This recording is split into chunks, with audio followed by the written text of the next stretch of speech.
దేవుని పరిశుద్ధ నామములో అందరికీ వందనములు. వాక్యమును ధ్యానించుకుందాం. మత్తయి సువార్త 1వ అధ్యాయము 21వ వచనము.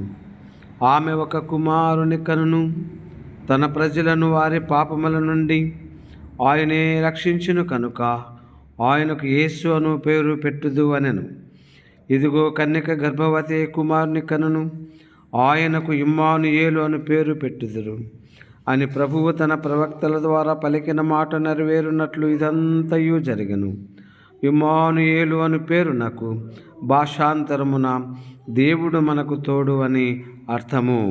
ప్రభువునందు ప్రియ సహోదరి సహోదరుడా, ఈ వాక్యమును బట్టి మనుష్యులందరూ పాపములు మునిగిపోవచ్చు ఉండగా దేవాతి దేవుడు పరలోకము నుండి తన అద్వితీయ కుమారుని కన్యక అయినటువంటి మరియమ్మ గర్భమున ఇదిగో శరీరమును దాల్చి లోకమునకు వచ్చు పని నిమిత్తమై ఆయన మనందరి యొక్క పాపములను క్షమించు నిమిత్తమై దేవాతి దేవుడు శరీరమును దాల్చి కృపాసత్త సంపూర్ణుడుగా వచ్చుటను ఈ లేఖనములు మనకు బోధించుచు ఉండగా ఆయన యందే రక్షణ ఉన్నది.